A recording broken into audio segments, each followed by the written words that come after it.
Chris.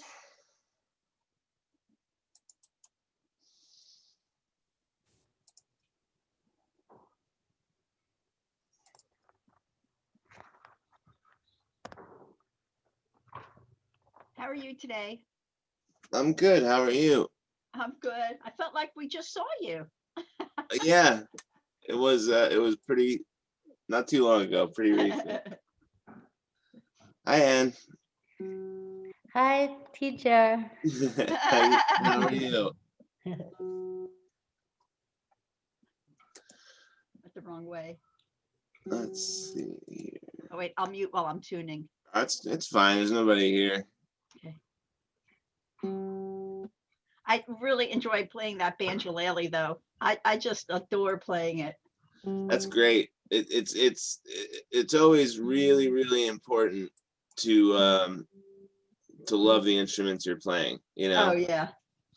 And I say this to people all the time, and some people think I'm crazy, but that's why I think, spending a little bit of money or getting a better instrument or something that you really, really like is so important, because if you enjoy playing what you have, you're going to pick it up all the time. Right. You're going to look at it and go, "Ooh, I can't wait to play that," and that's a great thing, and if you have a hard to play kind of cheap ukulele, that makes it a little bit, you're not as into it, you're not as interested in picking it up and playing it. Right. Like, I love my ukulele. I got super lucky. This is the first one I got, and I've loved it since the day I got it. And it's the same, and I'll see it just sitting there and just want to pick it up, and that's the idea. That's why you spend a little bit of money in the beginning. Yep. So did you see on the Kayla website, like the ukuleles like are $2,000 and $3,000? I was like, what? Yeah, but this is the thing. I actually managed to. I got my hands on a couple of ukuleles that were in the $3,000 to $4,000 range. Wow. And I got a chance to play them.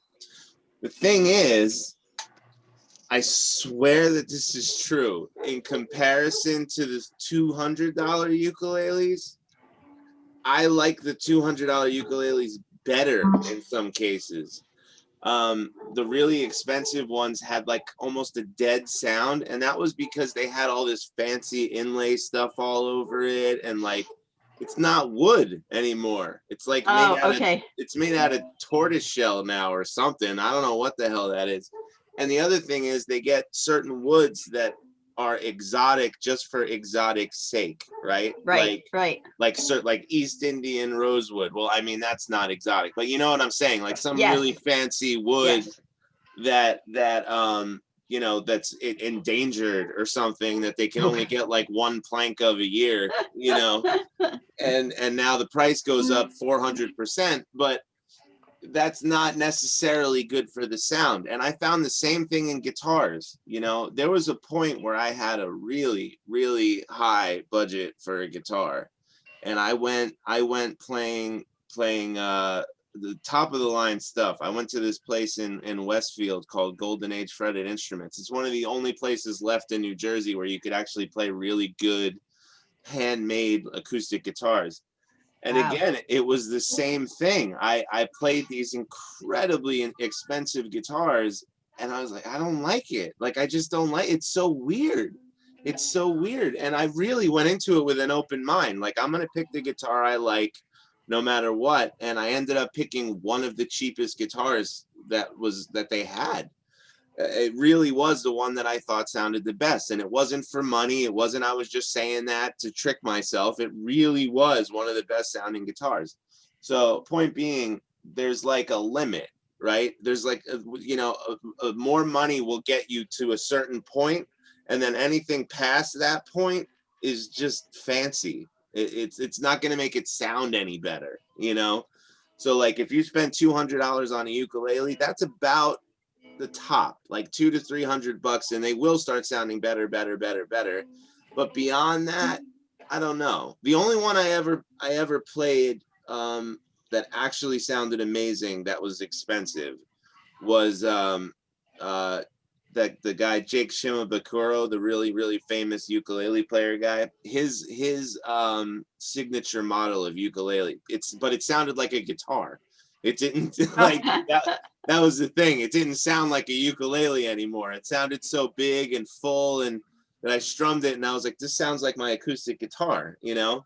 And that was different, and that was cool. But it's also really big. It's bigger than this even, which is this is my tenor, and it's you know, so that has some bearing on it too, and that was probably more to do with the size than anything else, you know, why it sounded so good to me. So this whole ramble, the point is to say that you don't have to spend $1 billion to get a really great sounding instrument, and also certain instruments side by side can sound very different to each other that are identical, right? Like, so you can have this one hanging on the wall and this one hanging on the wall, same exact ukulele, right?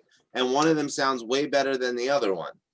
It's a weird thing. There's sap in woods. There's all kinds of different things inside of the wood that can change the tonal qualities of it. So also, if you're looking for a ukulele, make sure you play all of them, even if they're the exact same brand.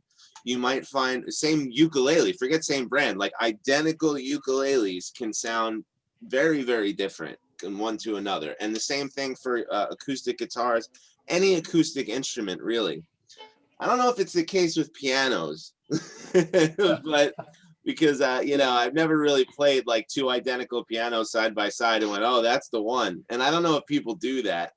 But every other acoustic instrument, I think, falls under that. Well, the grand versus an upright can be very different.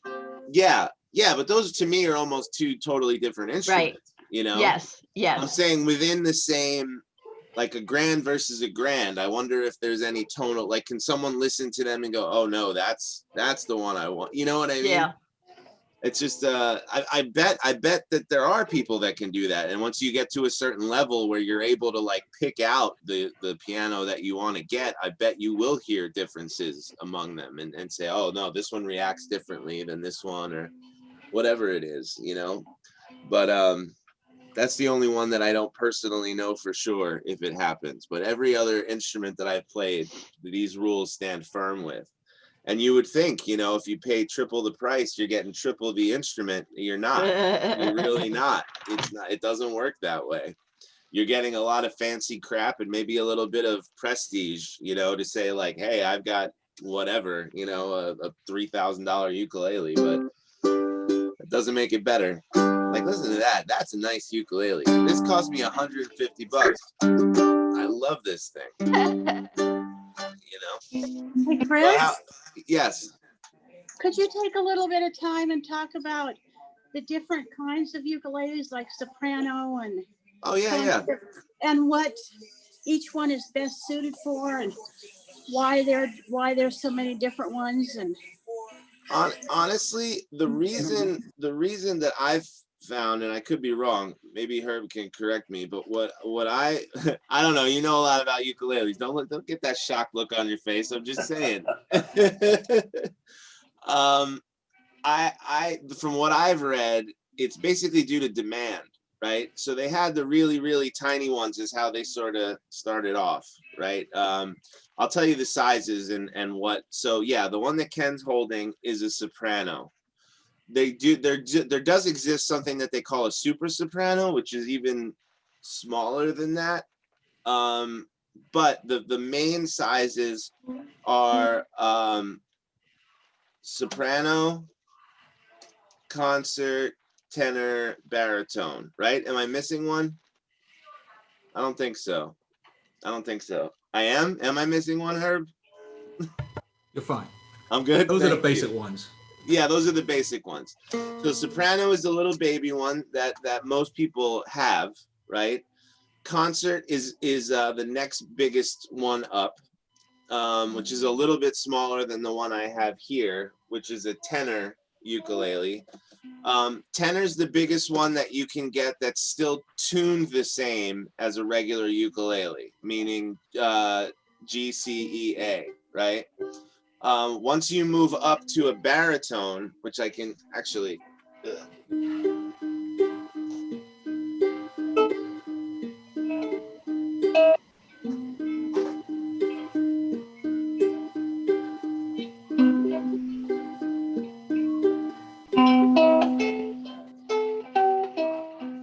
this is a baritone, which is, as you can see, quite a bit bigger than the tenor, right? Oh. But the thing about a baritone is, I haven't tuned this in forever. Wow, it's still in tune. Oh God, that sounds good. I haven't played this in forever. I think I might start. Oh man. Okay. Anyway, so you play that one just like a ukulele? It's not more of a guitar? You play, well, no, actually, it is more of a guitar in two ways. One, it's bigger, so it sounds closer to an acoustic guitar. And the way it's tuned, it's not tuned G, C, E, A anymore. It's D, G, B, E, which is the bottom 4 strings of a regular guitar, right? A guitar goes E, A, D, G, B, E. So basically the chords are the same as on a ukulele, but they're so when you play a G chord, this is a D on a baritone. A C is a G on a baritone. A B, well, this would be a B flat, I think, is actually an F on a baritone. A G, so it's a little bit tricky to learn and to play along with other stuff, but it can be done. There was a long period of time there where this actually needs new strings. I'm gonna order new strings for it. There was actually a long period of time where I was playing the baritone, and you just have to sort of switch it around in your head and know that, you know, it's not easy though. It's not easy, especially when you're used to playing a regular ukulele where a G is this. Now all of a sudden this turns into a D, right? But yeah, no, that thank you. That wouldn't, at first I thought maybe that might be something I'd be interested in, because I'm thinking about buying a used guitar, just something small, and just if trying you to want to get a guitar, well, a guitar is 6 strings, Mhm. and some of the things you play on a ukulele will translate over. I mean, the fingering and the ways that you hold it and things, if you get a very small guitar, would probably translate. If you're looking to get a nice small used guitar, a Baby Taylor is really good. Okay. Yeah, and they also have the GS Mini Taylors, which I think are slightly bigger than just the Baby Taylor. But the Okay. Baby Taylor is a It's little definitely baby smaller. guitar. It's not much bigger than a ukulele, and it sounds amazing. Like they Yeah, I sound think I amazing. might, when I'm ready to, after COVID, and I can go in and try to find something, Yeah, I'll because ask you want to sit down and play them. And in Guitar Center, it's over on when you walk right in, it's over on the left-hand wall, all the way in the back. That's where they have all their baby guitars, their little guitars. I Okay. probably shouldn't know that right offhand, but I do. I know. You know? So GS Mini is I do smaller than like the Baby. James Bangelino, Yeah, the or whatever you the call it. GS, like Herb just said, the I GS love Mini is more than the Baby price-wise, but it's a little bit bigger, so there's Oh, more it's smaller. wood. Oh, they're smaller? Yeah, I thought it was bigger. I think it's smaller. Oh, well, shit, it's smaller, and it costs more? Yes. Wow. Huh. Well, that's weird. Okay. Well, it's smaller and it costs more, I guess. I don't know. But play them. That's the thing. The sound quality might have something to do with it as well. And it's more than likely the types of woods that they're using. And there's probably solid wood as opposed to like laminate, which is layers of pressed wood. Okay. There's all kinds of reasons why the cost would change that way. Yeah, when it's you get not to smaller. It's not based on size, but the shape is a little bit different too. It's the Grand Symphony has a more of a Like the waist is thinner. yeah, the voice is thinner. Here. Yes, it's look more like that. Yeah. Whereas the Baby Taylor, you'll see, a Baby Taylor looks more like a standard guitar. Okay. But it's small. But whatever, just play all the small guitars. You'll find the one that you really, really like. And if you're ready for lessons, let me know, because I do that too. I know. We'll figure it out. My husband's retiring, so I wanted to get him a guitar. So that's the main sizes of ukulele. You've got the smallest one is a soprano, one up from that is a concert, one up from that is a tenor, and one up from that is the baritone. The baritone's the only one that's tuned differently. So you can basically take any of the other sizes and play them no problem. You could play the baritone no problem. All the chords are the same. The shapes of the chords are the same. It's just that they're different chords, right? So like this shape, the G shape, you play the exact same thing on the baritone. You hear how it's a different chord. So that's a D. Whereas when I play it on a regular ukulele, it's a G. So that's the difference. So you can play a baritone, but just bear in mind that you're going to be playing all the songs in a totally different key than you think you're playing them in. Okay, Right. my main question is just comparing the 3 ukes that are tuned the same. Yes. Why would I want a soprano over a concert over if the only difference really is the size? Well, that's the main difference. Changes a couple of things. One, Would it be comfortable in my hands? yes, with a lot of people, a bigger ukulele would make it a lot more comfortable in their hands. It depends on the size of your hands and everything like that. Like I can't really play a soprano very well. It's just way too small to squeeze all my fingers into those little spaces, you know? But a tenor is great. A tenor feels really good for me. I could probably get away with playing a concert as well. But also they have a fuller sound. They have a deeper sound. They're more resonant because the body's bigger. There's more, I don't know. I just feel like there's more going on with the bigger instrument than there is with the smaller one. So it's not just that the size changes, the sound changes as well. I mean, you can get really great sounding sopranos and concert sizes as well. But I think a really nice tenor, I don't know, it just has a really great sound.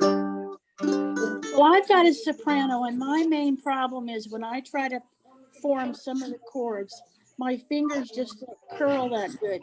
Do you think I might do better with a little bigger one? Yes, absolutely. So maybe when COVID is over, I should go try playing the different sizes. Yeah, that would definitely be something to do. Thing to do. Yeah. And when you walk through the door, it's actually right above your head in Guitar Center. Okay. Because like I tell you, like an E minor, which should be easy, I just can't get the curl of the fingers and. Yeah, you'll probably. I can guess that you'd probably have a much easier time playing on a either a concert or a tenor, almost certainly, because that's exactly the problem that people have that they then can fix is that my fingers don't quite curl around right, they don't quite fit right, they don't quite whatever it is. When you get a little bit more space in there, because it's not huge, but it's meaningful. It's enough space in between the frets more that it'll make a difference in your playing. Well, and then would you have more space between the strings? Chris? Probably. Chris, So yeah. you're less likely to not lay your finger on a string you don't want to and that kind of thing. Probably, yes. Yeah. I haven't measured it, but it looks like Yeah. it if I'm eyeballing Excuse me, it. Chris. Well, that's what I'll have Chris, to do is hello? after COVID. Hello? Yeah, I hear Yeah. you. Wait, Chris, Yes. there's a bunch of smoke coming out from behind you. No, it's not smoke. It's not? It's a humidifier. Oh, My you got me room is- nervous. I was like, I My thought you were room is on not fire. on fire. It's not on fire. It'll I mean, look like it. sometimes when you play, you're on fire. I was wondering why you were being so pushy. I'm like, just wait till she's done talking, Nancy. Jesus Christ. Thought you were, I'm trying to save your life. I'm sorry. Thank you. No, my room. And now I'm actually annoyed that you took so much. That you were so polite. If my house was really on fire. No. Anyway, sorry about that, Paula. But yeah, there is. No, that's right. There is more than it looks like. There's more space in between the strings for sure. And I think when you're dealing with stringed instruments, millimeters are very important. Very small amounts are very important. You'll go from not being able to play a chord to being able to play a chord getting 2 millimeters more space, you know. I believe it. I believe it. Yeah. So I think it's for you. It's definitely worth exploring to see if it makes it easier on you. Yeah. I know a lot of people in these classes that have gotten bigger ukuleles that swear by it, that are just like, I got that and it changed my. Nancy, you're one of them, right? Yeah, that got a bigger ukulele and it changed their whole playing career, you know. So Because I can get frustrated. So anyway, yeah, that's what I'll have to do. Either that or after I get my vaccine, I'll go out and enjoy the world. Yeah. There you go. Yeah. There you go. I'd still wait for herd immunity to kick in personally, but you know. No, I'd get vaccinated, both of them, and then wear my mask. There you go. There you go. Still wear my mask, but not Perfect. feel quite as. All right. Thank you. That explains it. No problem. Glad to help. I'm glad to help. All right. So we've got some songs today. Some decent ones on the list, some fun ones. So let's see, I'm going to share the screen with you guys. I teach it to myself and then I teach it to him. It's way too much. Huntington learning. And someone's got their TV on pretty loud. I can hear your commercials. Oh, there we go. So 125 is the first page. We're going to do Sweet Pea. Sweet pea, apple of my eye. I've actually had that stuck in my head for a couple of days, which is weird.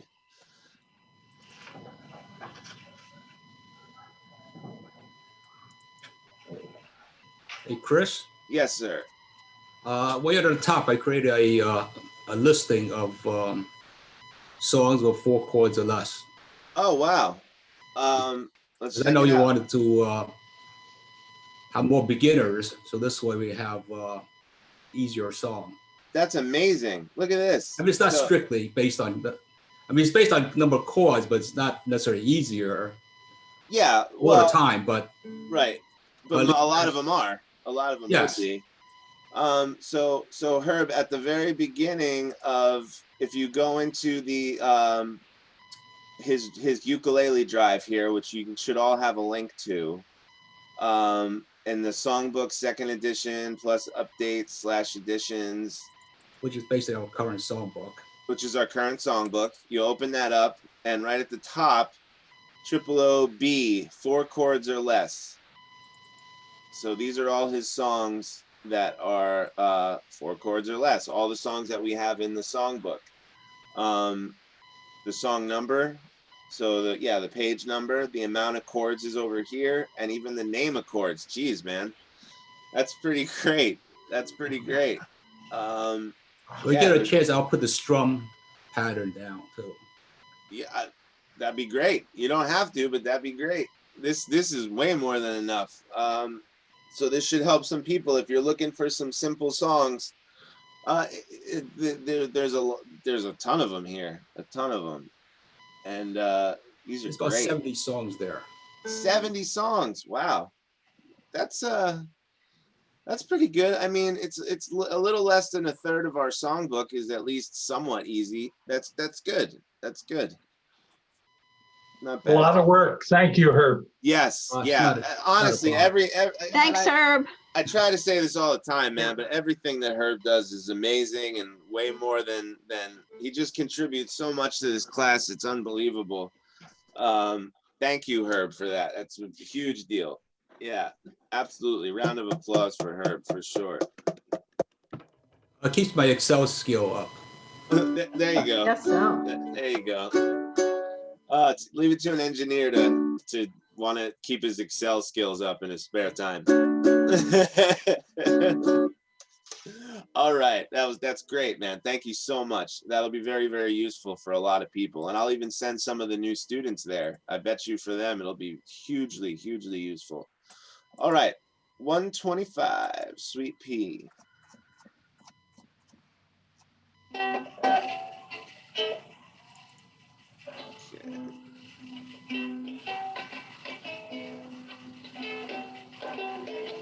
I'm gonna mute out everybody here. Okay. This one is 6 chords. More than I thought, but 6 chords. So we've got a C, an E7, A minor, D, F, and G.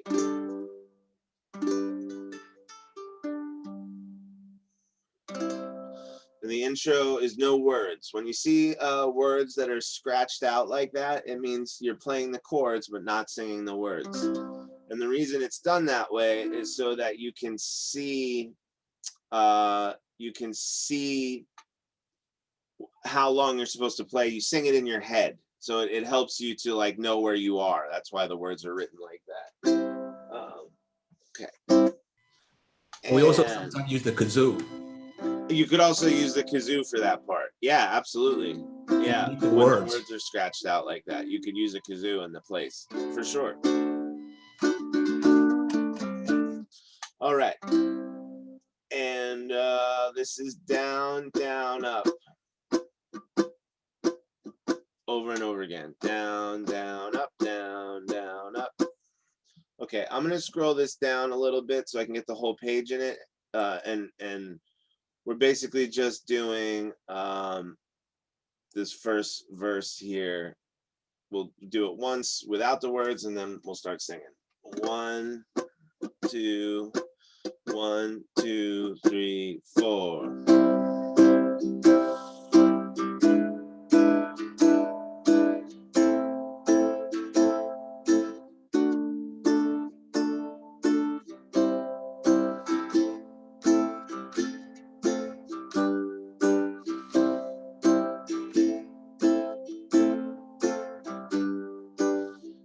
Sweet pea, apple of my eye. Don't know when and I don't know why. You're the only reason I keep on coming home.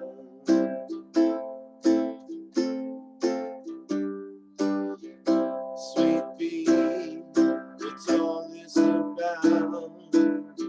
Don't get your way, all you do is fuss and pout.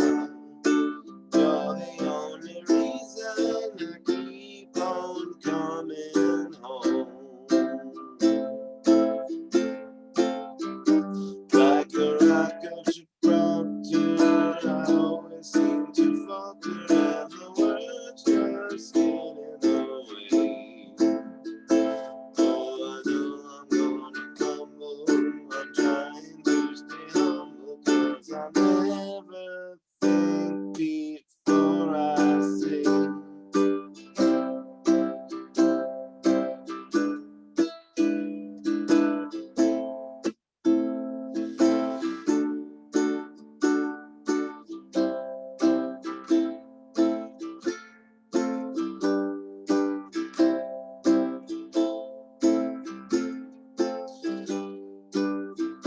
Sweet pea, keeper of my soul.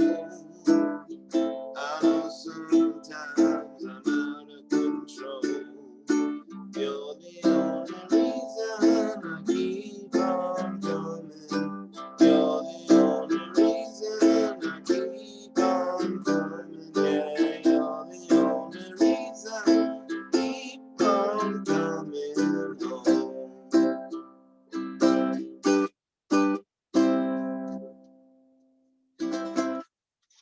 Sweet pea. Sweet pea. Good song. Good song. I like the chords in that one, and it's fun to play. Here's another one that I really like. Fire and Rain. 168. It's a sad song, but so good. James Taylor, man, he's just so good. There's a video about James Taylor and how he plays guitar, and they have interviews with him, and he has this thing, made me feel better about my nails, called his bionic nails. And what he does is he takes layers of like gauze and puts them down on his nails with super glue in between. So he like soaks the gauze with super glue and puts down a layer, and then he does another one and another one and another one, and then he shapes them so they're sticking out a little bit from his finger, and that's how he gets the fingernails that'll actually last through more than one show. Like he tried to do it in different ways. And I guess when he started doing it, I don't think that maybe correct me if I'm wrong, but I don't think acrylic nails were like a thing when he started playing on tour and everything like that. And now he basically still does the same process, just because that's what he's used to, you know, and that's what he's always done. But he's got like a little kit, and it takes him forever to get it all set up and going. But once it's done, those nails will last him for an entire tour, you know, which is pretty interesting. So that's a thing, man. I'm telling you, that's a thing with guitarists. They, you know, because your own fingernail is just not strong enough to handle, especially steel strings. It's not really meant to deal with something like that. One thing cool about James Taylor is I understand he tours Europe quite a bit. And several times, I've never had the opportunity to do it, and I hope he does it again. But instead of flying over, he'll sail over on the Queen Mary 2, a transatlantic, for like 7 days. Yeah. So that when he gets there, he has no jet lag. Nice. But what was cool about it is he'll put on concerts for the passengers. I think he'll have talks, and wow. You know, I think that'd be cool. Oh my God, sign me up. Sign me up. I would do that. Since I love to sail anyway. I love sailing, you know. 7 days with James Taylor on a boat? I would do that too. Are you kidding me? Yeah. He wouldn't be able to get rid of me. I'd be sitting on his door like, when you played Fire and Rain, how did you do that A chord? Hey, answer the door. But I think that's just a cool idea that then when he gets there, he has no jet lag. Yeah, that's pretty smart. That's pretty smart. Yeah. And you wonder, he probably doesn't have to pay for it, or they're paying him. Yes, it's got to be some deal like that. I mean, if you get James Taylor on your cruise, that's nothing but a good thing. And I wonder, do they announce it, or is it just like you just get lucky and James Taylor? Oh, no, they actually announce it. They actually have it on the website when he's going to be on. Yeah. Gotcha. Well, I've kind of always wanted to do it, but I never did it, and I haven't seen him do it. So who knows if he's going to do Europe again or not? But that's got to be a very taxing tour, you know, going all the way to Europe and then having shows however, you know. Yeah. In some cases, they're back-to-back shows, and they're you know, 800 miles away. I mean, it's got to be difficult, especially if he doesn't like flying due to jet lag and all that. Yeah. Taking although I buses think all Europe over would be easier to. I think Europe would be easier to do than the U.S. Maybe. Once you're there. Right. But anyway, that's my James Taylor story. That's pretty cool. I'm gonna look around and pay attention for that and see if that comes. Well, if I ever see it on sale, I'll definitely let you guys know. Yeah, wouldn't that be great? The whole ukulele class went. That would be fun. Yeah, when we play ukulele, yeah. We'd have all 12 of us annoying the hell out of James Taylor for a week. And all the other passengers. Who cares about James Taylor? They just no. Who cares about the passengers? Anyway, exactly. All right, let's go over these chords. But that's great. That's great. Okay, so B flat major 7. That says capital B, lowercase b, MAJ 7, also known as capital B, lowercase b, triangle 7. B flat major 7. That triangle means major. It's a B7th chord, if you guys remember that. A B7th chord is an E minor shape moved up 1 string, and then you move it down 1 fret to the 1st fret. That's all it is. B major 7. Everyone should know a C by now. G minor 7th has come up a few times. That's the first and second string on the first fret and the third string on the second fret. That's a very James Taylor chord.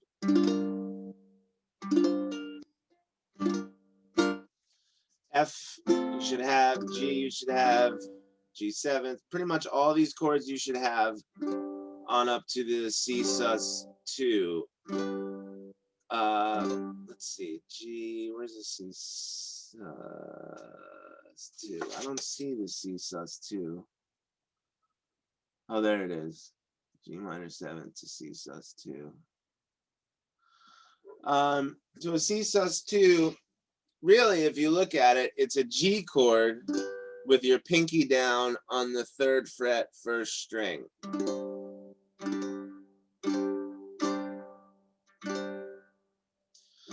So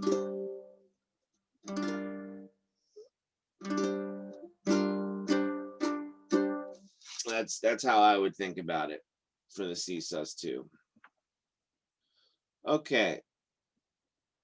Down, down, down, up is the strumming pattern. So down, down, down, up, down, down, down, up, down, down, down, up, like that. 1, 2, 1, 2, 3, 4. Just yesterday morning, they let me know you were gone. Suzanne, the plans they made put an end to you. Walked out this morning and I wrote down this song. I just can't remember who to send it to. I've seen fire and I've seen rain. I've seen sunny days that I thought would never end. I've seen lonely times when I could not find a friend. But I always thought that I'd see you again.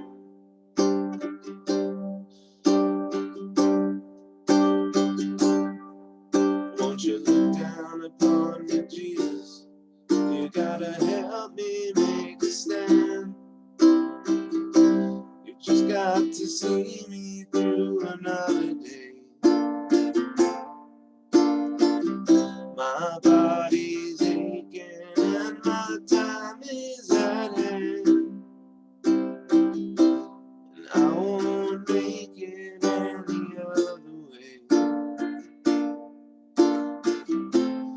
I've seen fire and I've seen rain. I've seen sunny days that I thought would never end. I've seen lonely times when I could not find a friend. But I always thought that I'd see you again.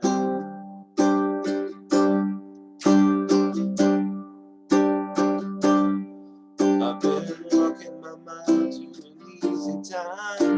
My back turned toward the sun. Lord knows when the cold wind blows, it'll turn your head around. 'Cause now's the time on the telephone line to talk about things to come. Sweet dreams and flying machines and pieces on the ground. I've seen fire and I've seen rain. I've seen sunny days that I thought would never end. I've seen lonely times when I could not find a friend. But I always thought that I'd see you, baby, one more time again. Thought that I'd see you one more time again.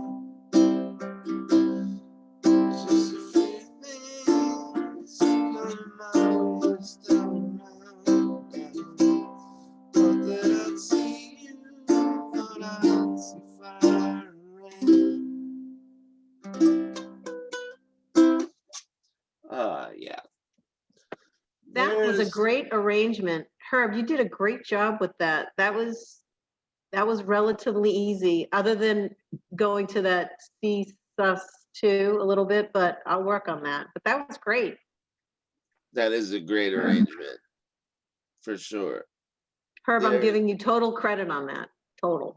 As he should get. I didn't As he read should it. get.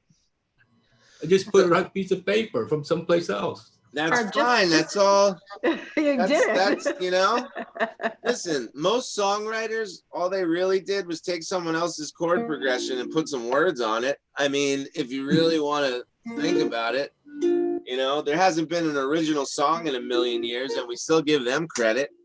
So you get more credit than you think.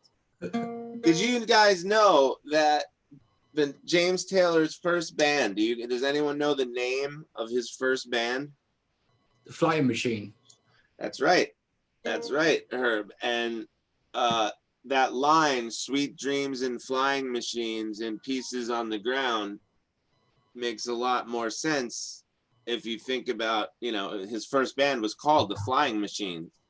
And so he's talking about, you know, he had all these dreams of being successful with that band, and it kind of crashed and burned. And I think that this friend who he lost in this song was around during that period of time. And yeah, it's really, really interesting. It's a great line no matter what, but that kind of gives it a little more depth, you know. That's like Wayfaring Stranger is the next song, 180. There's that Phil Collins song, In the Air Tonight, that everybody says the story is that he saw somebody who was another person who was watching somebody else drowning and didn't reach in to help them, like, and just watch them drown and let them die. And then Phil Collins found out who the guy was, invited him to his concert, sat him in the front row, and sang that song while he was looking directly at the guy. Now, that's bullshit, obviously. Totally wrong. Not even close to true. Never even remotely happened. But I heard that rumor when I was a kid. Like, I feel like that was one of the rock and roll rumors of all time, you know, was that Phil Collins thing. Turns out, though, that the song is actually about divorce and the divorce that he got. And if you really listen to it under that, like knowing that, it changes the whole thing again.